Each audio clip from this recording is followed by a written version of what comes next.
Hello बच्चों, कैसे हो? सब बढ़िया, एकदम मजे में। चले तो मैं चिंतन देसाई आप सबका बहुत बहुत स्वागत करता हूं हमारे ये फिजिक्स चैनल में। तो बच्चों, आज से हम स्टार्ट करने वाले हैं नया चैप्टर जो है motion in a straight line. चलो तो स्टार्ट करते हैं हमारा नया chapter, that is motion in a straight line. बच्चों, मोशन शब्द जब भी आता है तब मेरे दिमाग में एक क्वेश्चन आता है कि भाई कोई ऑब्जेक्ट कब मोशन में है ऐसा हम मान सकते हैं। कोई ऑब्जेक्ट कब मोशन में है ऐसा हम मान सके। मैं जैसे कि किसी ऑब्जेक्ट को देख रहा हूं तो मैं कैसे मान सकता हूं कि वो मोशन में है कि नहीं है? कैसे मैं उसको आइडेंटिफाई करूं? मैं उसको कैसे आइडेंटिफाई करूं कि वो मोशन में है कि नहीं? जैसे कि मेरे सामने अगर मैं विंडो में से बाहर देख रहा हूं तो वहां पे रोड पे व्हीकल जा रहे, कहीं ना कहीं वो मुझे दिख रहे मोशन में है। कोई पंछी ऐसे उड़ के जा रहे, विंडो से मैं देख रहा हूं, मुझे दिखा अच्छा दो पंछी ऐसे उड़ के जा रहे। पंछी बहुत दूर है तो मुझे समझ में नहीं आ रहा कौन से पंछी है, लेकिन उड़ के जा रहे, कहीं ना कहीं वो मोशन में दिख रहे मुझे। लेकिन मेरे सामने जो भी बिल्डिंग खड़ा है वो बिल्डिंग मुझे मोशन में नहीं दिख रहा है। सुनो, अच्छा मैं यहां पे खड़ा हूं, मैं खुद को मेरे रूम में किसी ऑब्जेक्ट को देख रहा हूं तो सारे कोई भी मोशन में, ना तो मुझे ये बोर्ड मोशन में दिख रहा है, ना तो मुझे यहां पे पड़ी सारी चीजें मोशन में दिख रहे, कुछ भी मोशन में नहीं दिख रहा है। ये सुनो, तो किसी ऑब्जेक्ट को मोशन में है ऐसा कब बोल सकते हैं? बहुत ही बड़ा सवाल। अपने आप भी विजुअलाइज करो, अपने सराउंडिंग में देखो कि जितने भी ऑब्जेक्ट पड़े हैं क्या आपको मोशन में दिख रहे हैं? नहीं दिख रहे हैं, यस और नो।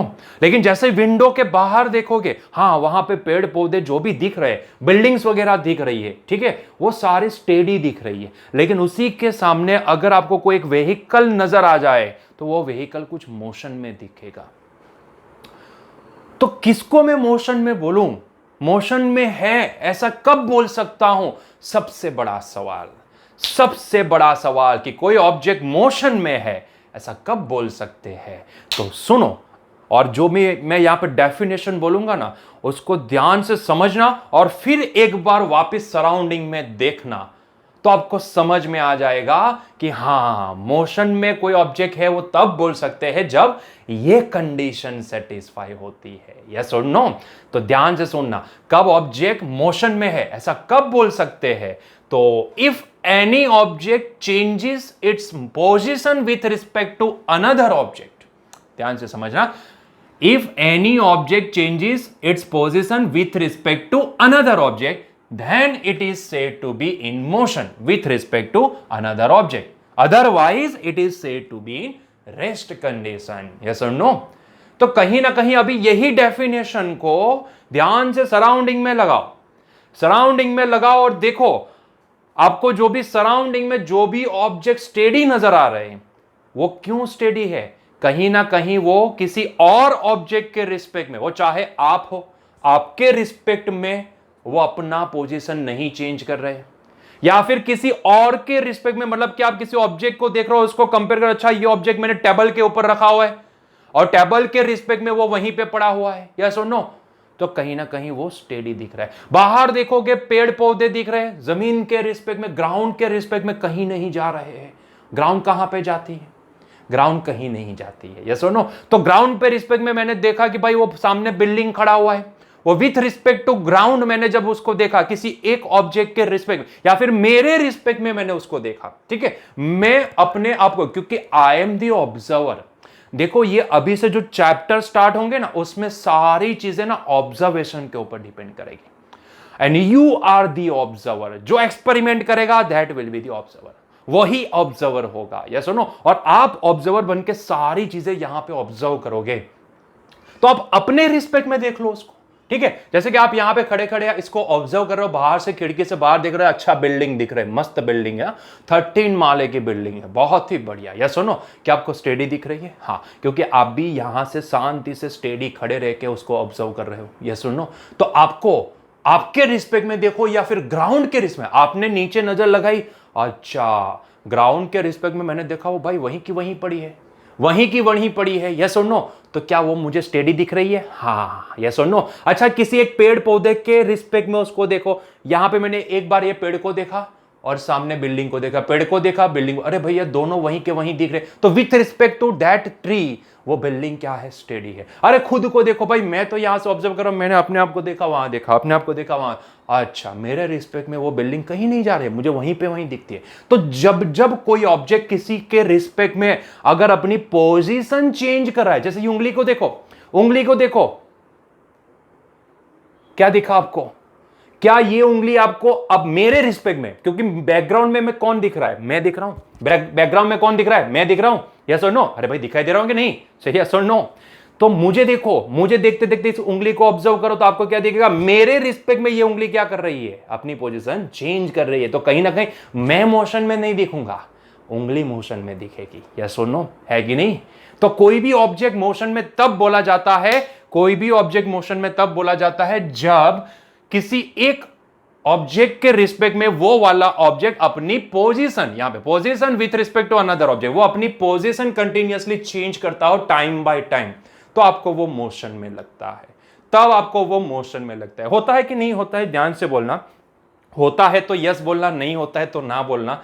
अगर आपने कभी भी ट्रेन में ट्रैवल किया है, ध्यान से देखना, अगर आपने कभी भी ट्रेन में ट्रैवल किया है तो यहां पे ना दो पर्सपेक्टिव आपको देखने हैं, एक बार ट्रेन में अंदर देखना है और एक बार ट्रेन से बाहर देखना है। अज्यूम करना है कि ट्रेन अपनी फुल स्पीड से जा रही है, ठीक है। तो जैसे आप अंदर देखोगे तो अंदर जो भी लोग बैठे हुए हैं, अंकल आंटी वगैरह जो भी बैठे हुए हैं, ऊपर जो पंखा लगेला है, वो सारी सीट वगैरह जो भी है, वो सारी चीजें आपको क्या दिखेगी, स्टेडी दिखेगी, यस और नो। स्टेडी दिखेगी कि नहीं दिखेगी, दिखेगी। लेकिन जैसे ही आपने मुंडी घुमाई और खिड़की से बाहर देखा, तो खिड़की से बाहर देखोगे तो आपको जो सारे ट्रीज वगैरह है, पेड़ पौधे वगैरह, वो अपोजिट डायरेक्शन में यस जाते नजर आएंगे, यस और नो।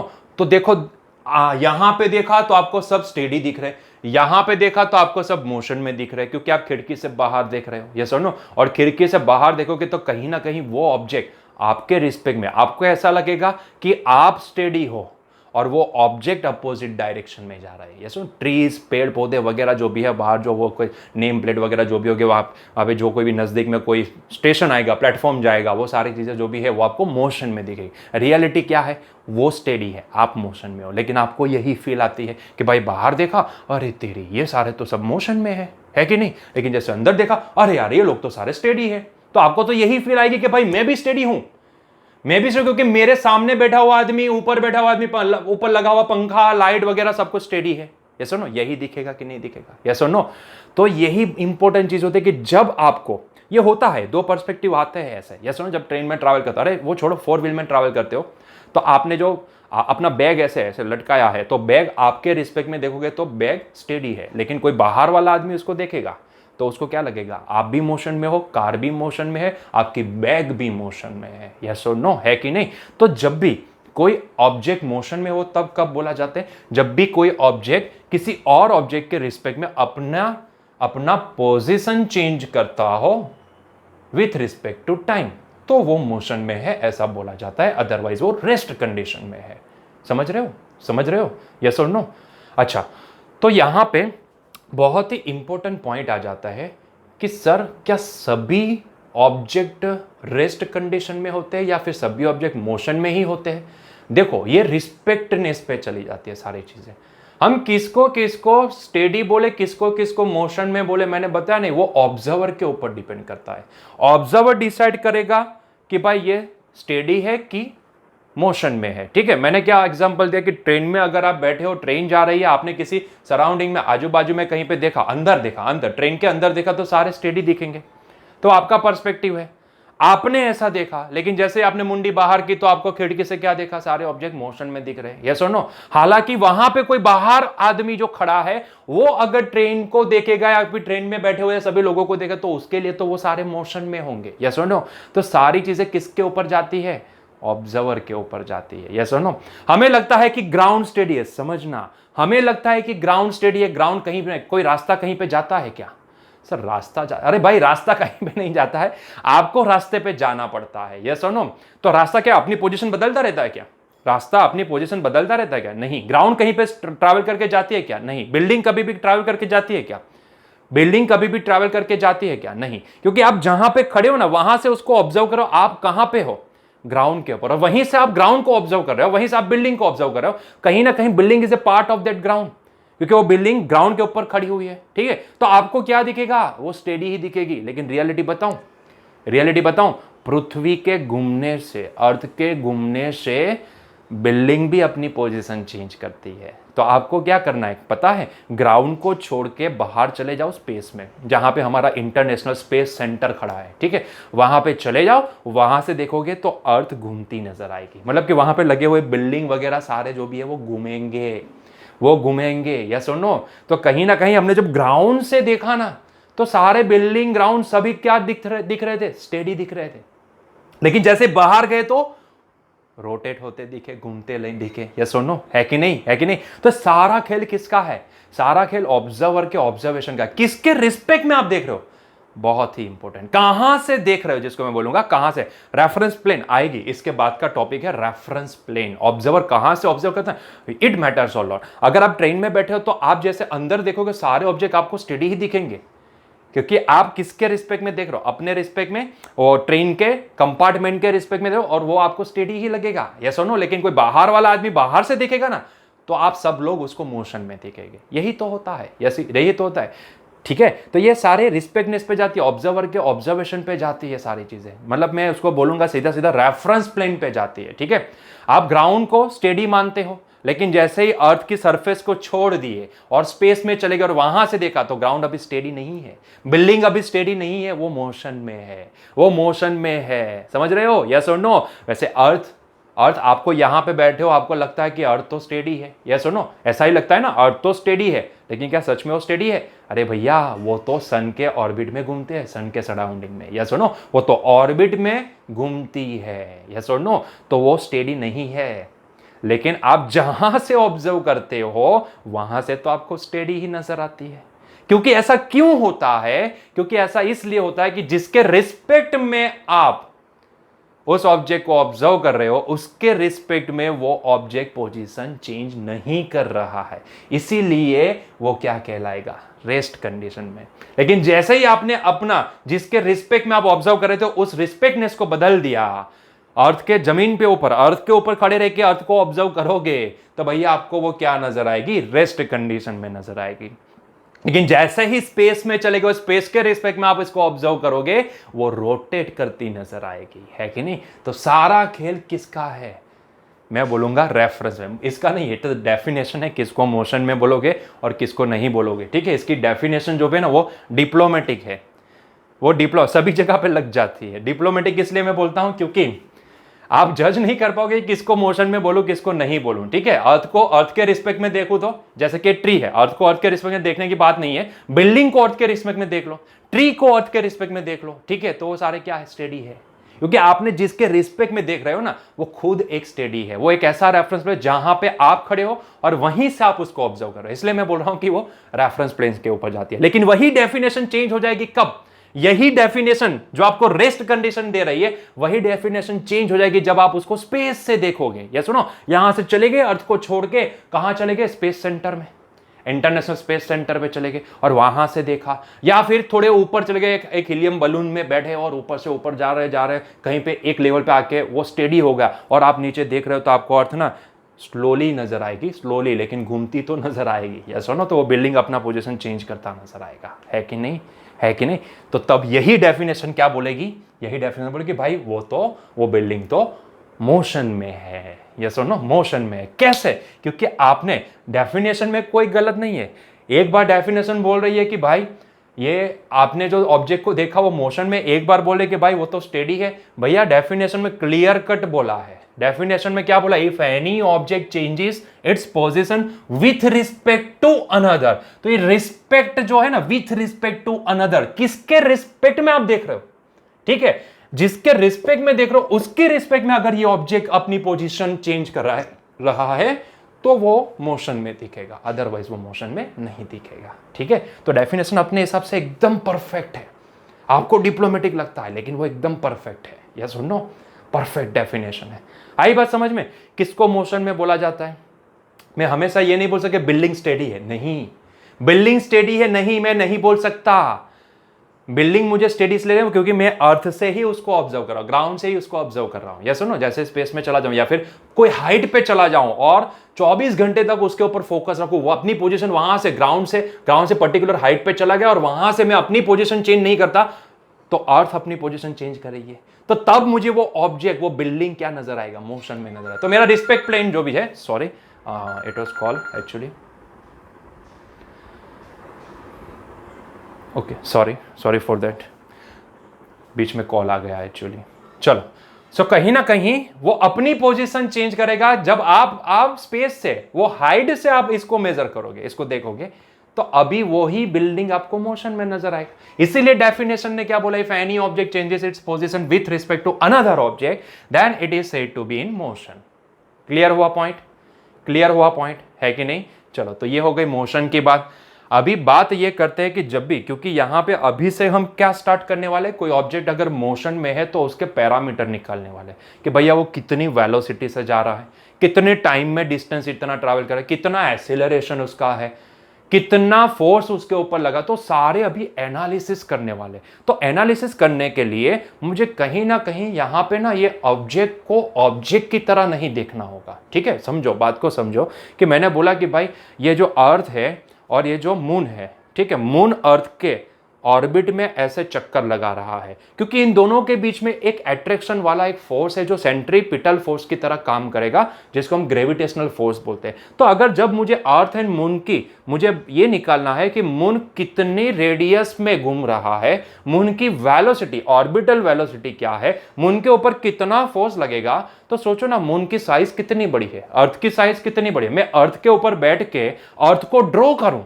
कितना बड़ा, अर्थ तो कितनी बड़ी है, अर्थ तो कितनी बड़ी है, यस और नो। तो इसको मैं कैसे ड्रॉ कर सकता हूं, और वहां पे मून को ड्रॉ कर, क्योंकि मुझे कैलकुलेशन करना है ना, तो मुझे उसको भी ड्रॉ करना पड़ेगा। कैसे ड्रॉ करूं, कैसे ड्रॉ करूं, इतना बड़ा मून मैं ड्रॉ कर सकता हूं क्या? नहीं। तो उसके लिए कहीं ना कहीं ऑब्जर्वेशन के लिए, क्वेश्चन को सॉल्व करने के लिए कहीं ना कहीं हम ना मून एंड अर्थ को ना एक पॉइंट ऑब्जेक्ट मान लेते हैं। वो है कोई ऑब्जेक्ट, लेकिन हम उसको पार्टिकल की तरह ट्रीट करते हैं, छोटे छोटे पार्टिकल, ताकि हम ना ऐसे नोटबुक में उसको ड्रॉ करें, हाँ ये अर्थ है तो इससे छोटा ये मून होगा, ठीक है। तो हम इसको पार्टिकल की तरह ट्रीट करते हैं और फिर उसका एनालिसिस करते हैं। तो कहीं ना कहीं यहां पे एक कंसेप्ट आ जाता है कि भाई जब भी किसी की मोशन को, जैसे कि बस जा रही है, तो क्या मैं पूरी बस को ड्रॉ करूं उतनी साइज की और फिर उसको देखूं? नहीं भाई, मुझे तो पेन और पेपर लेके उसका ऑब्जर्वेशन निकालना है कि अगर वो इतनी वेलोसिटी से जा रही है और अगर उसकी वेलोसिटी कांस्टेंट है तो कितने टाइम में इतना डिस्टेंस ट्रैवल करेगी, वहां तक कब पहुंचेगी, वो सारी चीज अगर मुझे निकालनी है, कैलकुलेट करनी है, तो कहीं ना कहीं उस बस को मुझे यहां पे क्या करना पड़ेगा, एक पॉइंट ऑब्जेक्ट की तरह देखना पड़ेगा। ठीक है, पूरी बस तो नहीं ड्रॉ कर सकते, मेरे पेज में कैसे आएगी, बहुत बड़ी बस है, ठीक है, पेज में कैसे ड्रॉ कर सकता हूं उसको। तो कहीं ना कहीं एनालिसिस के लिए हम क्या करते हैं, जो ऑब्जेक्ट होते हैं ना, उनको ना पार्टिकल की तरह यहां पे ट्रीट करते हैं। लेकिन यहां पे एक कंडीशन है, सभी ऑब्जेक्ट को पार्टिकल की तरह नहीं देख सकते। ठीक है, जैसे कि मैंने अर्थ को यहां पे पार्टिकल की तरह ट्रीट करवाया, यहां पे मून को भी पार्टिकल की तरह ट्रीट करवाया। मुझे पता है बहुत बड़े हैं, लेकिन जब भी मैं एनालिसिस करूंगा तो एक छोटे से पेपर पे ही करूंगा ना, आपकी नोटबुक की साइज में ही करूंगा ना। तो उसके लिए कहीं ना कहीं मुझे उसकी वेलोसिटी वगैरह निकालनी है, उसका डिस्टेंस कितना ट्रैवल कर रहा है वो निकाल, कौन कितनी रेडियस पे वो घूम रहा है उसके अर्थ के अक्रॉस में, तो सारी चीजें मुझे निकालनी है। तो कहीं ना कहीं मुझे उसको एक पार्टिकल की तरह ट्रीट करना पड़ेगा। ठीक है, it should be the particle, है कि नहीं। तो यहां पे पार्टिकल किसको ले सकते हैं वो भी समझना जरूरी है, किसको हम पार्टिकल मान सकते हैं। तो पार्टिकल, हर एक ऑब्जेक्ट को पार्टिकल नहीं मान सकते। यहां पे एक कंडीशन है। कंडीशन क्या है, यहां पे मैंने लिखा है, what is the particle, it is a point like object. क्योंकि कोई भी अगर पार्टिकल को पार्टिकल की तरह शो करना है, जैसे कि मैंने यहां पे it is a point like object, जैसे कि इसको देखो, एक छोटा सा पॉइंट लगा, इसको थोड़ा बड़ा दिखाना है तो इसको थोड़ा सा बड़ा इससे दिखा दो, तो हम कहीं ना कहीं इसको ऐसे पॉइंट लाइक ऑब्जेक्ट से रिप्रेजेंट करते हैं। ठीक है, तो पार्टिकल होता क्या है, पहले तो ये समझो पार्टिकल कैसा होता है। आप समझ सकते हो कि बहुत सारे छोटे छोटे पार्टिकल एक साथ ज्वाइंट होकर एक ऑब्जेक्ट बनता है कि नहीं। तो हमें वही ऑब्जेक्ट को एनालिसिस के लिए क्या करना है, वही छोटा पार्टिकल अज्यूम कर लेना है। ठीक है, क्योंकि उतना बड़ा ऑब्जेक्ट ड्रॉ नहीं कर सकते ना, सीधी सी बात है। तो उसके लिए हम यहां पे पार्टिकल की तरह उसको ट्रीट करेंगे। ठीक है, तो पार्टिकल क्या होता है, पार्टिकल एक ऐसा पॉइंट लाइक ऑब्जेक्ट होता है जो बहुत ही छोटा है। पॉइंट लाइक ऑब्जेक्ट की तरह उसको ट्रीट करो। ठीक है, एक बहुत बड़ा ऑब्जेक्ट है, इसको कॉम्प्रेस करके एक पॉइंट की तरह ट्रीट करो, डायमेंशन कॉम्प्रेस कर दो उसके। ठीक है, it is a dimensionless, it is a dimensionless, मतलब कि कोई पर्टिकुलर डायरेक्शन में उसको ये इतना लंबा है, वो इतना लंबा है, ये एक्स डायरेक्शन में इसका शेप ऐसा है, वाई डायरेक्शन में इसका शेप, जैसे कि अर्थ है तो वो पूरी स्फीयर नहीं है, लेकिन फिर भी हम जब भी उसको पॉइंट लाइक ऑब्जेक्ट से ट्रीट करेंगे तो हम उसको कैसा ड्रॉ करेंगे, ऐसे पॉइंट की तरह ही ड्रॉ करेंगे।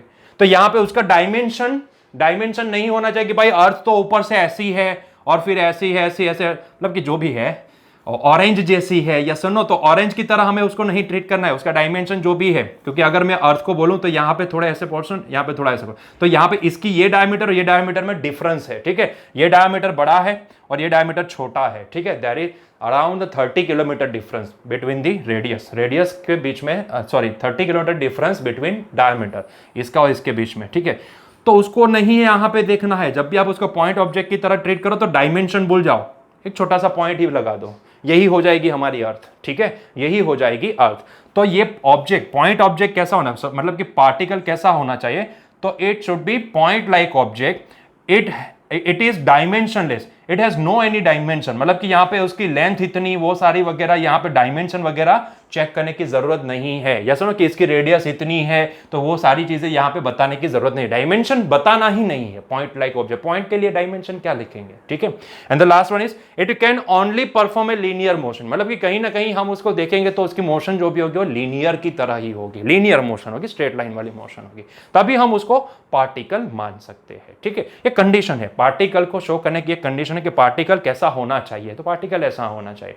अभी बात यह आती है कि अगर मैं किसी ऑब्जेक्ट को पार्टिकल की तरह ट्रीट करना चाहूं, कि जैसे कि अर्थ है तो अर्थ को पार्टिकल की तरह बताना चाहूं, तो उसके लिए कौन सी कंडीशन लगेगी, पार्टिकल की ये कैरेक्टरिस्टिक ऐसी होती है, ये 3 कैरेक्टरिस्टिक उसके पास होती है, जब भी किसी ऑब्जेक्ट को पार्टिकल की तरह शो करते हो तो ये पॉइंट लाइक ऑब्जेक्ट होना चाहिए, डायमेंशन को भूल जाओ, उसकी लेंथ रेडियस वगैरह निकाल लो, पॉइंट है तो इसकी रेडियस क्या निकालोगे, ठीक है। And third one is the, हमें यही मानना है कि वो एक लीनियर मोशन फॉलो करती है, ठीक है, तो ये उसकी कैरेक्टरिस्टिक है। लेकिन अगर मान लो कि मुझे किसी ऑब्जेक्ट को पार्टिकल की तरह ट्रीट करवाना है, जैसे कि अर्थ एंड मून है, तो मैंने मेरे ऑब्जर्वेशन के लिए मुझे जो यहां पे कैलकुलेशन वगैरह करनी है, उसके लिए मुझे जो मून एंड अर्थ है उसको एक पॉइंट की तरह देखना है, तो उसके लिए क्या कंडीशन होगी, तो ये कंडीशन यहां पे, when object is called particle, when object is called particle, so if it is moving in a straight line such that all of its particle covers the same distance in same time, then it can be replaced as a particle। पहली condition, मतलब कि मान लो कि ये object है, pen एक object है,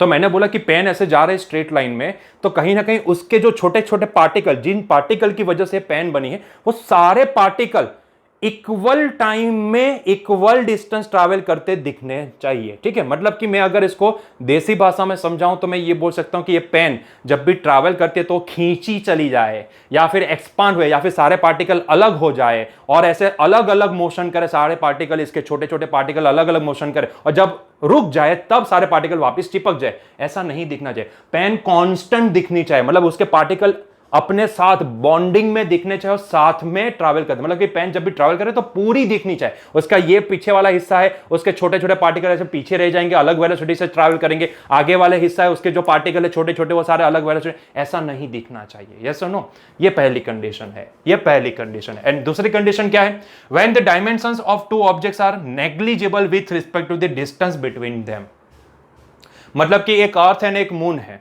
ठीक है, तो इनके जो डायमेंशन है वो उन दोनों के बीच के जो डिस्टेंस है ना उससे बहुत ही कम होने चाहिए, उससे बहुत ही कम होने चाहिए। जैसे कि एक कार है, मैं बोल रहा हूं कि car is travelling from Bombay to Ahmedabad, तो कार का जो डायमेंशन है ना वो बॉम्बे से लेकर अहमदाबाद की जो दूरी है ना उससे बहुत ही कम है, उससे बहुत ही कम है, समझ रहे हो, उससे बहुत ही कम है।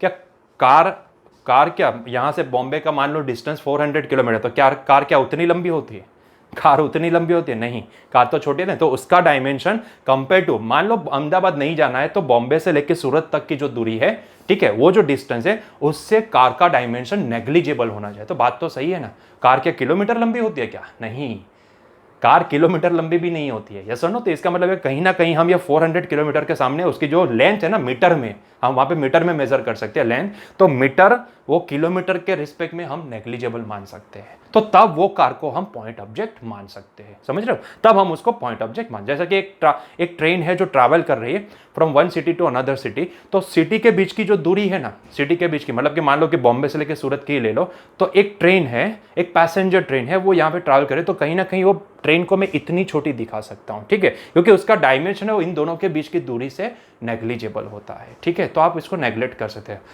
समझ रहे हो, बात समझ में आ रहा है। हाँ, इवन तो it is certain in the range of kilometre, लेकिन 400 किलोमीटर के सामने 1 किलोमीटर 2 किलोमीटर तो नेग्लिजिबल मान सकते हैं। तो कभी ट्रैवल नहीं, वो ट्रेन का आपने कंट्रोल रूम देखा है क्या, कई बार मूवीज में देखा होगा, तो वहां पे ना एक पॉइंट की तरह, उसको एक लेजर पॉइंट की तरह, रेड कलर की लाइट की तरह टुक टुक टुक टुक ऐसे वो स्क्रीन के ऊपर पॉइंट आउट किया जाता है कि अभी ट्रेन यहाँ पे पहुंची, अभी यहाँ पे पहुंची, अभी हमारे इंडिया में नहीं, वो बाहर के, अगर आप हॉलीवुड के मूवी देखोगे, ठीक है, अनस्टॉपेबल मूवी एक है ट्रेन का, तो आप ऐसे मूवी देखोगे जहाँ पे ट्रेन के रिलेटेड कोई मूवी है, तो वहाँ पे फॉरेन कंट्रीज में उसका एक पूरा कंट्रोल रूम बना होता है, और जिसमें पूरा एक ट्रैक यहाँ से लेके ये सिटी तक का एक पूरा ट्रैक, उसका पूरा नक्शा वहाँ पे होता है, और कौन सी ट्रेन कहाँ पे है, वो सारी लोकेशन ना यहाँ पे एक पॉइंट ऑब्जेक्ट की तरह, एक रेड लाइट के पॉइंट की तरह यहाँ पे बिप बिप बिप बिप करती आगे नजर आती है, जैसे कि वो हम बोलते हैं ना कि रडार सिस्टम, तो रडार में भी इतनी छोटी सी स्क्रीन के ऊपर वो ऑब्जेक्ट जो भी है, वो ऑब्जेक्ट इतना छोटा छोटा एक पॉइंट डॉट की तरह नजर आता है, तो इसको बोला जाता है पॉइंट ऑब्जेक्ट, ठीक है। तो जब भी when dimensions of two objects are negligible with respect to distance between them,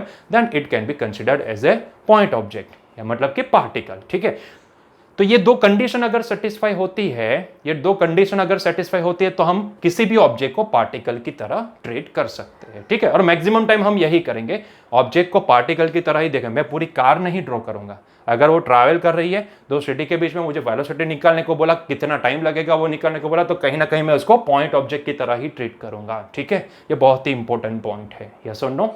and the last one is for today's lecture, that is what is mechanics. देखो बच्चों, हमने ये तो समझ लिया कि मोशन कब बोली जाती है, मतलब कि कब कोई ऑब्जेक्ट मोशन में ऐसा मान सकते हैं, तो ये हमने डेफिनेशन देखी। फिर हमने देखा कि किसी ऑब्जेक्ट के एनालिसिस करना है, उसकी वेलोसिटी निकालनी है, उसका डिस्प्लेसमेंट निकालना है, टाइम निकालना है, तो उसके लिए क्योंकि मुझे कैलकुलेट करना पड़ेगा ना, तो एक छोटे से पेज में मैं इसको कैलकुलेट कैसे करूं, इतना बड़ा डायमेंशन, इतनी बड़ी कार है, यहाँ पे कैसे ड्रॉ करूं, तो ड्रॉ करने के लिए हम क्या करेंगे, पार्टिकल का नेचर यहाँ पे फॉलो करेंगे, मतलब कि वो ऑब्जेक्ट को हम पार्टिकल की तरह ट्रीट करेंगे, और पार्टिकल की तरह कब ट्रीट कर सकते, जब ये दो कंडीशन सेटिस्फाई होती है तब। अब बात ये आती है कि सारी चीजों का एनालिसिस जो भी है वो फिजिक्स में कौन सी ब्रांच में होता है। फिजिक्स कोई एक अकेली ब्रांच नहीं है, फिजिक्स भी फर्दर डिवाइड हो जाती है सब ब्रांचेस में। वैसे कि अगर 11 है तो पूरा मैकेनिक्स पढ़ेंगे, जैसे 12th स्टैंडर्ड में जाओगे तो पूरा इलेक्ट्रॉनिक्स पढ़ेंगे वहां पे, ठीक है, electromagnetics, waves, electromagnetism, electrostatics, alternating current, तो वहां पे सारी चीजें इलेक्ट्रॉनिक्स के बेस पे आएगी। वैसे क्वांटम फिजिक्स आपने नाम तो सुना होगा, ठीक है, तो ऐसे फिजिक्स भी खुद एक छोटी छोटी ब्रांचेस में डिवाइडेड है, ठीक है। तो कहीं ना कहीं हमें यह सवाल आता है कि सर ये सारी मोशन के रिलेटेड जो सारी चीजें हैं वो हम फिजिक्स में कौन सी ब्रांच में कंसिडर कर सकते हैं, कौन सी ब्रांच में उसका स्टडी होता है, तो बच्चों वो स्टडी होता है मैकेनिक्स में। स्पेशली अगर किसी ऑब्जेक्ट के मोशन के रिलेटेड कोई एनालिसिस की बात आती है, तो वो कहां पे एनालिसिस कर सकते हैं आप, फिजिक्स की मैकेनिक्स ब्रांच में, ठीक है, फिजिक्स की मैकेनिक्स ब्रांच में। अभी ये मैकेनिक्स जो भी है ना, वो दो अलग सब ब्रांच का कॉम्बिनेशन है, एक है काइनेमेटिक्स और दूसरा होता है डायनेमिक्स। काइनेमेटिक्स किसको बोला जाता है, काइनेमेटिक्स में सिर्फ आपको उसी के ऊपर फोकस करना कि भाई वेलोसिटी कितनी है, डिस्टेंस कितना है, डिस्प्लेसमेंट कितना है, टाइम कितना लग रहा है, मतलब कि वो मोशन में है तो उसके रिलेटेड जो पैरामीटर्स होते हैं ना, जो उसकी मोशन को शो करते हैं, जो वेलोसिटी शो करा जाता है, जो डिस्प्लेसमेंट शो करता है, जो टाइम जो उसकी मोशन को रिप्रेजेंट करते हैं, तो उतने ही पैरामीटर्स को हमें यहां पे स्टडी करना है।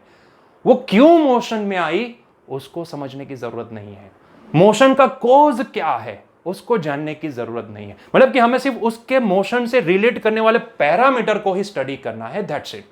जब आप सिर्फ पैरामीटर को स्टडी करते हैं, चाहे वेलोसिटी हो, स्पीड हो, डिस्प्लेसमेंट हो, डिस्टेंस हो, टाइम हो, वगैरह वगैरह, एक्सीलरेशन हो, तो तब उसको बोला जाता है काइनेमेटिक्स। तो इसकी जो पैरामीटर्स है उनकी स्टडी कहां पे होती है, काइनेमेटिक्स में। इसलिए मैंने लिखा है मोशन विदाउट इट्स कॉजेस, मतलब कि वो मोशन क्यों हुई, किसकी वजह से वो मोशन में आया, वो जानने की जरूरत नहीं है। वो मोशन में है, चलो कितना टाइम लेगा यहां तक पहुंचने में, कितना डिस्टेंस ट्रैवल करेगा, अगर एक्सीलरेशन वाली मोशन है तो वो इतने टाइम में कितना वेलोसिटी गेन करेगा, वो सारी चीजें यहां पे कैलकुलेट करनी होती है। लेकिन क्यों मोशन में आया उसको भूल जाओ, ठीक है, उसको टेंशन लेने की जरूरत नहीं है। काइनेमेटिक्स में उसका कॉज क्या है मोशन का, वो देखने की जरूरत नहीं। तो कॉज कहां से पता चलता है, डायनेमिक्स से, कि भाई क्यों वो मोशन में आई, क्योंकि उसके ऊपर फोर्स लगा।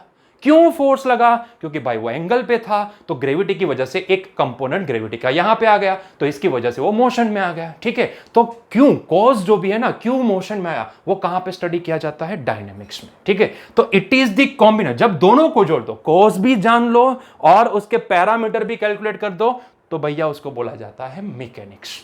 Mechanics, it is the combination of kinematics plus dynamics, ठीक है। समझ में आया, बहुत ही छोटा पॉइंट है, 1 मार्क्स के एमसीक्यू में आ सकता है, ठीक है। 1 मार्क्स के एमसीक्यू के लिए आप यहां पे देख सकते, एमसीक्यू में आ जाए या फिर आप 1 मार्क्स के ऑब्जेक्टिव तो नहीं बोलेंगे, लेकिन 1 मार्क्स के जो शॉर्ट आंसर वाले क्वेश्चन होते हैं ना, उसमें आपको पूछा जा सकता है, ठीक है।